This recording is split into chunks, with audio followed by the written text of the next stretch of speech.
ಇತ್ತೀಚೆಗೆ ಹುಬ್ಬಳ್ಳಿಯಲ್ಲಿ ಅಂಜಲಿ ಅನ್ನುವಂತಹ ಒಂದು ಹೆಣ್ಣು ಮಗಳನ್ನ ಗಿರೀಶ್ ಅನ್ನುವಂತಹ ಒಬ್ಬ ಯುವಕ ಪ್ರೀತಿ ಪ್ರೇಮದ ಹೆಸರಿನಲ್ಲಿ ಕೊಲೆ ಮಾಡಿದ್ದಾನೆ. ಅವನ ಕಾಮತೃಷೆಯ ಪ್ರೀತಿಗೆ ಅಂಜಲಿ ಅನ್ನುವಂತಹ ಒಂದು ಹೆಣ್ಣು ಮಗಳು ಒಪ್ಪಲಿಲ್ಲ. ಅವನ ಪ್ರೀತಿಯನ್ನ ನಿರಾಕರಣೆ ಮಾಡಿದ್ದಾರೆ ಅನ್ನುವಂತಹ ಕಾರಣಕ್ಕೆ ಅವಳನ್ನ ಹತ್ಯೆ ಮಾಡುವಂತಹ ಒಂದು ಕೀಳು ಮಟ್ಟಕ್ಕೆ ಇಳಿದಂತಹ ಒಂದು ಘಟನೆ ನಡೆದು ಇವತ್ತು ಒಂದು 3 ದಿವಸಗಳಾಯಿತು. ಆದರೆ ಈ ಒಂದು ಘಟನೆಯನ್ನ ಖಂಡಿಸುವಂತಹ ಅಥವಾ ಈ ಒಂದು ಘಟನೆಯನ್ನ ವಿರೋಧಿಸುವಂತಹ ಯಾವುದೇ ಪ್ರಕ್ರಿಯೆಗಳು ಇವತ್ತು ಪ್ರಬಲ ರಾಜಕೀಯ ಪಕ್ಷದ ಮುಖಂಡರು ಮಾಡ್ತಾ ಇಲ್ಲ. ಈ ಒಂದು ವಿಚಾರದ ಬಗ್ಗೆ ಸರ್ಕಾರವನ್ನ ಗಮನ ಸೆಳೆಯುವಂತಹ ಅಥವಾ ಪೊಲೀಸ್ ಇಲಾಖೆಯ ಮೇಲೆ ಒತ್ತಡ ಹೇರುವಂತಹ ಪ್ರಕ್ರಿಯೆಗಳು ನಡೆಯುತ್ತಾ ಇಲ್ಲ. ಯಾಕೆಂತ ಹೇಳಿದ್ರೆ ಕರ್ನಾಟಕ ರಾಜ್ಯದ 2 ಹಂತದ ಲೋಕಸಭಾ ಚುನಾವಣೆಯು ಕೂಡ ಇವತ್ತು ಮುಗಿದಿರ್ತದೆ.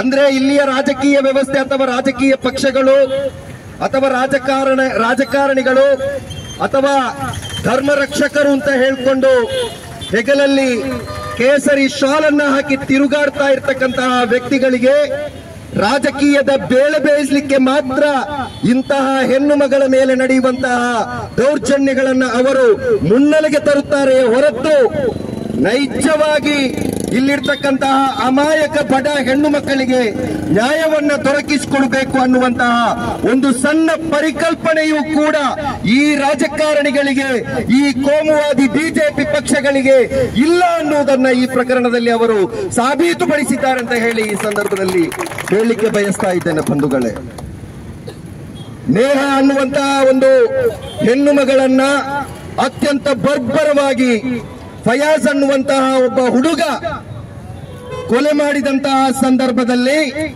ಬೀದಿಗೆ ಇಳಿದಂತಹ ನೇಹಳ ತಂದೆಯನ್ನ ಚುನಾವಣಾ ಪ್ರಚಾರದ ವೇದಿಕೆಯಲ್ಲಿ ಕೂರಿಸಿದಂತಹ ಅಥವಾ ಈ ಪ್ರಕರಣವನ್ನ ಸಿಬಿಐಗೆ ಒಪ್ಪಿಸಿದರೆ ಫಯಾಜ್ ನನ್ನ ತಲೆ ಕೆಳಗಾಗಿ ನೇತಾಡಿಸ್ತೇವೆ ಅಂತ ಹೇಳಿದಂತಹ ಅಮಿತ್ ಶಾ ನೇತೃತ್ವದ ಬಿಜೆಪಿಯ ಪುಡಾರಿಗಳು ಈಗ ಎಲ್ಲಿ ಅವಿತುಕೊಂಡಿದ್ದೀರಿ ಅಂತ ಹೇಳುವುದನ್ನ ನೀವು ಬಹಿರಂಗಪಡಿಸಬೇಕಾಗಿದೆ.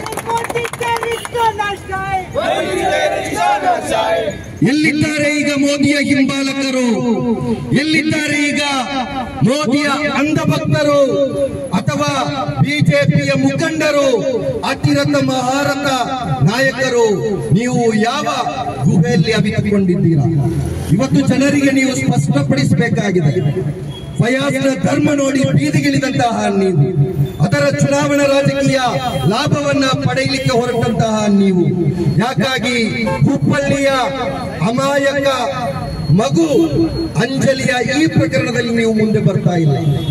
ಮಡಿಕೇರಿಯಲ್ಲಿ ಕೊಂದಂತಹ ಆ ಒಂದು ಪ್ರಕರಣದಲ್ಲಿ, ಆ ರುಂಡವನ್ನ ಬೇರ್ಪಡಿಸಿದಂತಹ ಪ್ರಕರಣದಲ್ಲಿ ಯಾಕೆ ನೀವು ಬೀದಿಗೆ ಇಳಿಯಲಿಲ್ಲ ಅನ್ನುವಂತಹ ಪ್ರಶ್ನೆಯನ್ನ ಇವತ್ತು social democratic party of India ಕೇಳ್ತಾ ಇದೆ. ಇದಕ್ಕೆ ನೀವು ಉತ್ತರಿಸಬೇಕು.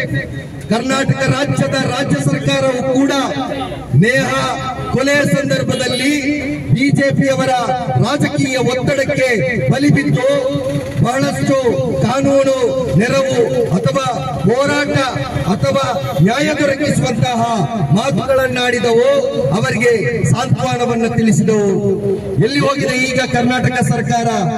ನೀವು ಮಡಿಕೇರಿ ಕಡೆ ಕೂಡ ಪ್ರಯಾಣವನ್ನು ಕೊಡಬೇಕು, ನ್ಯಾಯಾಲಯದಲ್ಲಿ ಪ್ರೂವ್ ಆಗಬೇಕು, ಅದು ಮಾಡಬೇಕು ಅಂತ ಹೇಳಿದ್ರೆ ಫಾಸ್ಟ್ ಟ್ರ್ಯಾಕ್ ಕೋರ್ಟ್ ಅನ್ನ ನೇಮಕ ಮಾಡಿ ಇಂತಹ ಪ್ರಕರಣಗಳ ಟೈಮ್ ಅನ್ನ ಬೌಂಡಿಂಗ್ ಅನ್ನ ಇಟ್ಟು ತ್ವರಿತಗತಿಯಲ್ಲಿ ಇದರ ವಿಚಾರಣೆಗೆ ನೀವು ಕೆಲಸ ಮಾಡಬೇಕಾಗಿತ್ತು.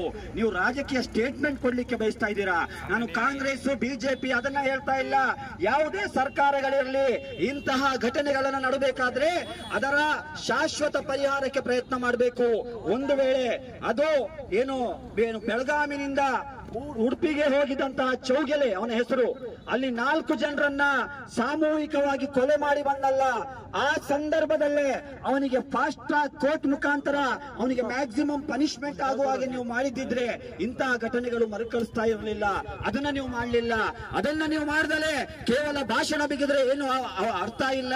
ಹಾಗಾಗಿ social Democratic Party of India ಮಾನ್ಯ ಗೃಹ ಮಂತ್ರಿಯವರಲ್ಲಿ ಮತ್ತು ಮಾನ್ಯ ಮುಖ್ಯಮಂತ್ರಿಯವರಲ್ಲಿ ಕೇಳ್ಕೊಳ್ತಾ ಇದೆ, ಈ ಅಂಜಲಿ ಪ್ರಕರಣದಿಂದ ಹಿಡಿದು ತುಮಕೂರಿನ ಯುವತಿಯ ಜೀವಂತ ಸುಟ್ಟ ಪ್ರಕರಣದಿಂದ ಹಿಡಿದು ಮಡಿಕೇರಿಯ ಪ್ರಕರಣ ಇರಬಹುದು, ಉಡುಪಿಯ ಪ್ರಕರಣ ಇರಬಹುದು, ಈ ಎಲ್ಲಾ ಪ್ರಕರಣಗಳ ತ್ವರಿತಗತಿಯ ವಿಚಾರಣೆಗಾಗಿ ಫಾಸ್ಟ್ ಟ್ರ್ಯಾಕ್ ಕೋರ್ಟ್ ಒಂದನ್ನ ನೀವು ಏನು ಪ್ರಾರಂಭ ಮಾಡಬೇಕು ಮತ್ತು ಅಲ್ಲಿಗೆ ಸರ್ಕಾರದ ಅತ್ಯುನ್ನತ ವಿಶೇಷ ಅಭಿಯೋಜಕರನ್ನ ನೇಮಕ ಮಾಡಿ ಡೇ ಬೈ ಡೇ ಪ್ರೊಸೀಡಿಂಗ್ಸ್ ಆಗಬೇಕು.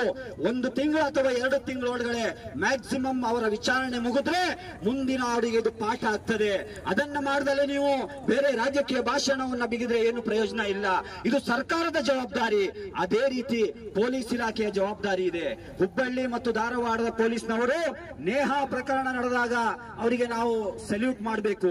1 ಅವರ್ ವಿತಿನ್ 1 ಅವರ್ ಅಲ್ಲಿಯ ಆರೋಪಿ ಫಯಾಜ್ ಅನ್ನ ಬಂಧನ ಮಾಡ್ತಾರೆ. ಯಾಕೆ ಅಂಜಲಿಯ ಪ್ರಕರಣದಲ್ಲಿ ಅದು ಸಾಧ್ಯವಾಗ್ತಾ ಇಲ್ಲ? ಇವತ್ತು ಪೊಲೀಸ್ ಕಮಿಷನರ್ ಅವರು ಸ್ಟೇಟ್ಮೆಂಟ್ ಕೊಟ್ಟಿದ್ದಾರೆ, ನಾವು 2 ವಿಶೇಷ ತಂಡವನ್ನ ರಚನೆ ಮಾಡಿದೀವಿ ಅಂತ ಹೇಳಿ. ನಾನು ಹೇಳ್ತಾ ಇದ್ದೇನೆ, 2 ಅಲ್ಲ, ಪೊಲೀಸ್ನವರು ಮನಸ್ಸು ಮಾಡಿದ್ರೆ 1 ದಿನದಲ್ಲಿ ಅವನನ್ನು ಬಂಧಿಸಬಹುದು. ಎಲ್ಲೋ ನೀವು ರಾಜಕೀಯ ಪ್ರಭಾವಕ್ಕೆ ಒಳಗಾಗಿದ್ದೀರಾ.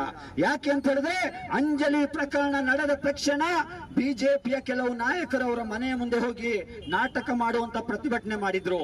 ಯಾವ ನೈತಿಕತೆ ಇದೆ ನಿಮಗೆ ಬಿಜೆಪಿಯ ನಾಯಕರಿಗೆ?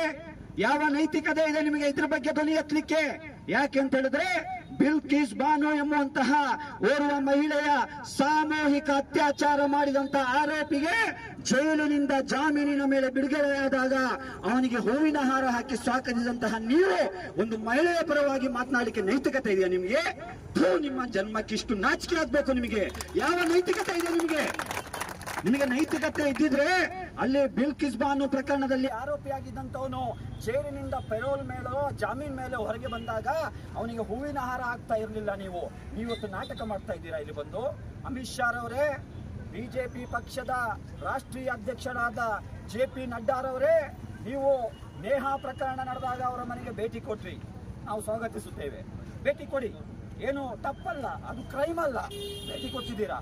ಯಾಕೆ ಅಂಜಲಿ ಮನೆಗೆ ಭೇಟಿ ಕೊಡ್ಲಿಲ್ಲ? ಯಾಕೆ ಭೇಟಿ ಕೊಡ್ಲಿಲ್ಲ? ಅಂಜಲಿ ಹಿಂದೂ ಅಲ್ವಾ? ಮಡಿಕೇರಿಯಲ್ಲಿ ಕೊಲೆ ಆದಂತಹ ನಮ್ಮ ಸಹೋದರಿ ಹಿಂದೂ ಅಲ್ವಾ? ಅಲ್ಲಿ ಯಾಕೆ ನೇಹಾ ಮನೆಗೆ ಹೋದ್ರಿ ಅಂತ ಹೇಳಿದ್ರೆ ಅಲ್ಲಿ ಆರೋಪಿ ಒಬ್ಬ ಫಯಾಜ್ ಆಗಿದೆ ಎಂಬ ಕಾರಣಕ್ಕ ನಿಮ್ಮ ಸೆಲೆಕ್ಟಿವ್ ರಾಜಕೀಯವನ್ನು ನಾವು ಖಂಡಿಸ್ತೇವೆ. ಇಂತಹ ರಾಜಕಾರಣ ಹೆಚ್ಚು ದಿನ ನಡೆಯೋದಿಲ್ಲ. Social Democratic Party of India ಹೇಳ್ತಾ ಇದೆ, ಈ ದೇಶ ಸರ್ವ ಜನಾಂಗದ ಶಾಂತಿಯ ತೋಟ. ಇಲ್ಲಿ ಒಬ್ಬ ಹಿಂದೂ ಸಹೋದರನಿಗೆ ಅನ್ಯಾಯ ಆದ್ರೆ, ದೌರ್ಜನ್ಯ ಆದ್ರೆ ಒಬ್ಬ ಮುಸ್ಲಿಂ ಸಹೋದರ ಅದರ ಬಗ್ಗೆ ಧ್ವನಿ ಎತ್ತಬೇಕು. ಒಬ್ಬ ಮುಸ್ಲಿಂ ಸಹೋದರನಿಗೆ ದೌರ್ಜನ್ಯ ಅನ್ಯಾಯ ಆದ್ರೆ ಒಬ್ಬ ಕ್ರೈಸ್ತ ಸಹೋದರ ಅದರ ಬಗ್ಗೆ ಧ್ವನಿ ಎತ್ತಬೇಕು. ನಾವೆಲ್ಲರೂ ಕೂಡ ಏಕೋದರ ಸಹೋದರ ಹಾಗೆ ಬದುಕ್ತಾ ಇರುವಂತಹ ದೇಶ ಇದು. ಇಂತಹ ದೇಶದಲ್ಲಿ ಕೋಮು ವಿಷಬೀಜದ ಹುಲಿಯನ್ನ ಹುಂಡಿ ನಮ್ಮನ್ನ ಡಿವೈಡ್ ಅಂಡ್ ರೂಲ್ಗೆ ನೀವು ಬರ್ತಾ ಇದ್ರೆ ಅದನ್ನು ನಾವು ಸೋಲಿಸೇ ತೀರ್ತೇವೆ. ಕರ್ನಾಟಕದ ಜನರು ಸೌಹಾರ್ದ ಪ್ರೇಮಿಗಳು. ಇಂತಹ ಅಪರಾಧ ಪ್ರಕರಣಗಳು ನಡಿಬೇಕಾದ್ರೆ ಅದನ್ನು ನಾವೆಲ್ಲರೂ ಕೂಡ ಒಕ್ಕೊರಲಿನಿಂದ ಖಂಡಿಸ್ತೇವೆ ಎಂಬಂತ ಸಂದೇಶವನ್ನ ಇವತ್ತಿನ ಈ ಪ್ರತಿಭಟನೆಯ ಮುಖಾಂತರ ರಾಜ್ಯದ ಜನರಿಗೆ ನಾನು ಕೊಡ್ತಾ ಇದ್ದೇನೆ. ಇನ್ನೊಂದು ವಿಚಾರವನ್ನು ಹೇಳಿ ನಾನು ನನ್ನ ಮಾತಿಗೆ ವಿರಾಮ ಹಾಕ್ತೇನೆ. ನಿಮಗೆ ಗೊತ್ತಿರಬೇಕು,